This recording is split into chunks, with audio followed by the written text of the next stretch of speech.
आज के समय में टेक इंटरव्यू में जावास्क्रिप्ट बहुत इंपॉर्टेंट है। बड़ी बड़ी कंपनीज जैसे गूगल, फेसबुक और स्पेशली माइक्रोसॉफ्ट जावास्क्रिप्ट में आपकी नॉलेज चेक करते हैं। जावास्क्रिप्ट से वेब पेजेस डायनामिक बनते हैं और आजकल हर वेबसाइट इसे यूज करती है। इसलिए अगर आपको टेक इंडस्ट्री में करियर बनाना है तो जावास्क्रिप्ट आपके लिए बहुत जरूरी है। इस वीडियो में हम कुछ इंपॉर्टेंट जावास्क्रिप्ट इंटरव्यू क्वेश्चंस और उनके आंसर्स को आसान भाषा में समझेंगे। चाहे आप बिगिनर हो या एक्सपीरियंस्ड, इन क्वेश्चन से आपकी तैयारी अच्छी होगी और आपको कॉन्फिडेंस मिलेगा। तो चलिए शुरू करते हैं। जावास्क्रिप्ट में हर ऑब्जेक्ट का एक प्रोटोटाइप होता है। ये प्रोटोटाइप उस ऑब्जेक्ट का पेरेंट होता है। जब आप किसी ऑब्जेक्ट में कोई प्रॉपर्टी या मेथड ढूंढते हैं तो जावास्क्रिप्ट पहले उस ऑब्जेक्ट में देखता है। अगर वो प्रॉपर्टी या मेथड नहीं मिलता तो जावास्क्रिप्ट उसके प्रोटोटाइप में ढूंढता है। यह प्रक्रिया तब तक चलती रहती है जब तक प्रॉपर्टी या मेथड मिल न जाए या फिर सबसे ऊपर वाले प्रोटोटाइप तक न पहुंच जाए। इसे प्रोटोटाइप इनहेरिटेंस कहते हैं। यह जावास्क्रिप्ट का एक इम्पॉर्टेंट कॉन्सेप्ट है जो कोड को बार बार लिखने से बचाता है और ऑब्जेक्ट्स को एक दूसरे से जोड़ता है। रेस्ट और स्प्रेड जावास्क्रिप्ट के दो पावरफुल टूल्स हैं जो मॉडर्न वेब डेवलपमेंट में बहुत महत्वपूर्ण भूमिका निभाते हैं। ये टूल्स फंक्शन आर्ग्यूमेंट्स और एरेज के साथ काम करने में हेल्प करते हैं, जिससे कोड लिखना और मैनेज करना आसान हो जाता है। रेस्ट ऑपरेटर का यूज फंक्शंस में आने वाले बहुत सारे आर्ग्यूमेंट्स को एक अरे में इकट्ठा करने के लिए होता है। उदाहरण के लिए मान लीजिए कि हमें एक फंक्शन लिखना है जो किसी भी संख्या में आर्ग्यूमेंट्स को एक्सेप्ट कर सके और उनका सम निकाल सके। Function sum numbers let total equal sign 0 for let number of numbers, total plus equal sign number, return total, console.log sum 1 2 3 4 / output 10। इसी तरह स्प्रेड ऑपरेटर अरेज को अलग अलग वैल्यूज में फैलाने के लिए यूज होता है। यह ऑपरेटर हमें अरेज को मर्ज करने, कॉपी करने या किसी अरे के एलिमेंट्स को फंक्शन आर्ग्यूमेंट्स के रूप में पास करने में मदद करता है। उदाहरण के लिए const numbers equal sign 1 2 3, const new numbers equal sign 0 numbers 4 5, console.log new numbers / output 0 1 2 3 4 5। Spread operator का एक और उपयोग है अरेज को फंक्शन आर्ग्यूमेंट्स के रूप में पास करना। मान लीजिए कि हमारे पास एक फंक्शन है जो 3 नंबर्स को ऐड करता है।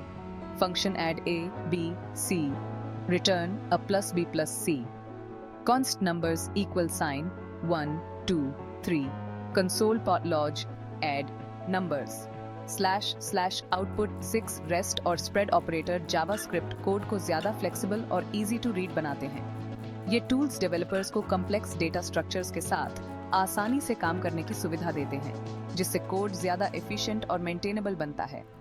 इन ऑपरेटर्स का सही उपयोग करने से हम अपने कोड बेस को बेहतर बना सकते हैं और डेवलपमेंट प्रोसेस को स्मूथ और फास्ट बना सकते हैं। इसलिए अगर आप एक जावास्क्रिप्ट डेवलपर हैं तो रेस्ट और स्प्रेड ऑपरेटर्स को अच्छे से समझना और उनका सही उपयोग करना बहुत जरूरी है। डेटा के जादूगर बनिए और इन पावरफुल टूल्स का उपयोग करके अपने जावास्क्रिप्ट कोड को और भी मैजिकल बनाइए।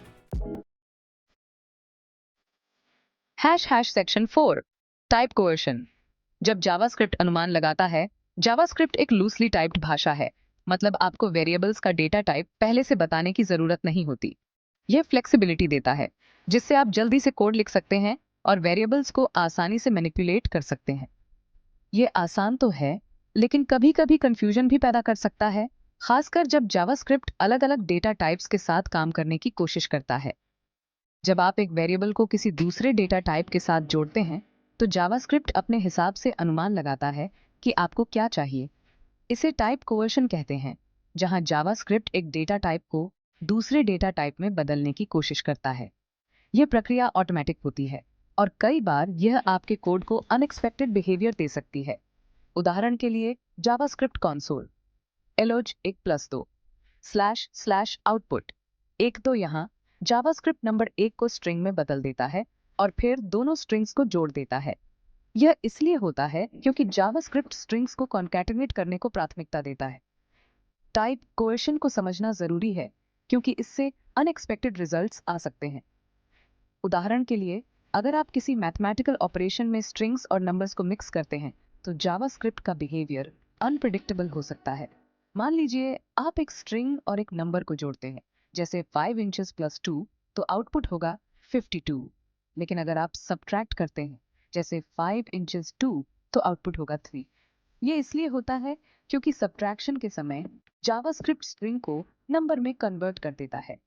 टाइप कोएशन के कारण आपको हमेशा यह ध्यान रखना चाहिए कि आपके वेरिएबल्स किस प्रकार के डेटा होल्ड कर रहे हैं। इससे आप अपने कोड में बग्स और अनएक्सपेक्टेड बिहेवियर को कम कर सकते हैं। जावास्क्रिप्ट में टाइप कोएशन को हैंडल करने के लिए कुछ टेक्निक्स हैं। आप एक्सप्लिसिट कन्वर्जन का उपयोग कर सकते हैं, जैसे नंबर फंक्शन का उपयोग करके स्ट्रिंग को नंबर में बदलना, या स्ट्रिंग फंक्शन का उपयोग करके नंबर को स्ट्रिंग में बदलना। उदाहरण के लिए, अगर आप सुनिश्चित करना चाहते हैं कि 5 इंचेस प्लस 2 का आउटपुट 7 हो, तो आप नंबर 5 प्लस 2 लिख सकते हैं। इसी तरह अगर आप चाहते हैं कि 5 प्लस 2 इंचेस का आउटपुट 52 इंचेस हो, तो आप 5 प्लस स्ट्रिंग 2 लिख सकते हैं। टाइप कोएशन को समझना और सही तरीके से हैंडल करना एक महत्वपूर्ण स्किल है जो आपको जावास्क्रिप्ट में बेहतर कोड लिखने में मदद करेगा। इससे आप अपने कोड को अधिक प्रिडिक्टेबल और मेंटेनेबल बना सकते हैं। तो अगली बार जब आप जावास्क्रिप्ट में कोड लिखें, तो टाइप कोएशन को ध्यान में रखें और अपने कोड को बेहतर और बग फ्री बनाएं। Section 5 falsies values. झूठ के 7 रंग जावास्क्रिप्ट में कुछ वैल्यूज फॉल्सी होते हैं। इन वैल्यूज का यूज बूलियन संदर्भ में करने पर ये की तरह बिहेव करते हैं। ये फॉल्सी वैल्यूज हैं: खाली string, not a number. Falsy values को समझना जरूरी है क्योंकि उनका यूज कंडीशनल स्टेटमेंट्स और लूप्स में होता है। Section 6 equal sign versus equal sign समानता की गहरी पहेली। जावास्क्रिप्ट में दो वैल्यूज को कंपेयर करने के लिए दो ऑपरेटर्स हैं, डबल इक्वल और triple equal. Double equal operator loose equality check करता है। ये कंपेयर करने से पहले टाइप कोएशन का यूज करके वैल्यूज को सेम डेटा टाइप में बदलने की कोशिश करता है। उदाहरण के लिए, जावास्क्रिप्ट कंसोल लॉज एक इक्वल साइन एक स्लैश आउटपुट ट्रू। यहाँ एक स्ट्रिंग और एक नंबर को कंपेयर किया जा रहा है। टाइप कोएशन के कारण जावास्क्रिप्ट पहले स्ट्रिंग को नंबर में कन्वर्ट करता है और फिर कंपैरिजन करता है। दूसरी तरफ triple equal operator strict equality check करता है। ये टाइप कोएशन का यूज नहीं करता और सिर्फ तभी रिटर्न करता है जब वैल्यू और डेटा टाइप दोनों सेम हो। उदाहरण के लिए, जावास्क्रिप्ट कंसोल लॉज एक इक्वल साइन एक स्लैश आउटपुट फॉल्स। यहाँ एक स्ट्रिंग और एक नंबर को कंपेयर किया जा रहा है। चूंकि डेटा टाइप्स अलग हैं, कंपैरिजन फॉल्स रिटर्न करता है। आमतौर पर ट्रिपल इक्वल ऑपरेटर का यूज करना बेहतर होता है क्योंकि यह ज्यादा प्रिडिक्टेबल होता है। यह डिबगिंग को आसान बनाता है और अनएक्सपेक्टेड बग्स से बचाता है। हालांकि कुछ केसेस में डबल इक्वल ऑपरेटर का यूज भी उचित हो सकता है, जैसे कि जब आप लूज कंपैरिजन करना चाहते हैं। उदाहरण के लिए, जब आप यूजर इनपुट को वैलिडेट कर रहे हों और डेटा टाइप की परवाह न हो। लेकिन ध्यान रखें कि यह अप्रोच हमेशा सुरक्षित नहीं होती, इसलिए बेस्ट प्रैक्टिसेस के अनुसार स्ट्रिक्ट इक्वालिटी ऑपरेटर का यूज करना ही बेहतर होता है। इससे कोड ज्यादा रीडेबल और मेंटेनेबल बनता है। अंत में यह समझना जरूरी है कि दोनों ऑपरेटर्स के अपने अपने फायदे और नुकसान हैं। सही ऑपरेटर का चुनाव आपके स्पेसिफिक यूज केस पर निर्भर करता है। जावास्क्रिप्ट में समानता की यह गहरी पहेली सुलझाने के लिए आपको इन दोनों ऑपरेटर्स की गहराई से समझ होनी चाहिए। इससे न केवल आपका कोड बेहतर बनेगा, बल्कि आप एक बेहतर डेवलपर भी बनेंगे। तो अगली बार जब आप जावास्क्रिप्ट में कंपैरिजन करें, तो सोच समझकर सही ऑपरेटर का चुनाव करें। इससे आपका कोड ज्यादा रोबस्ट और एरर फ्री बनेगा। Happy coding!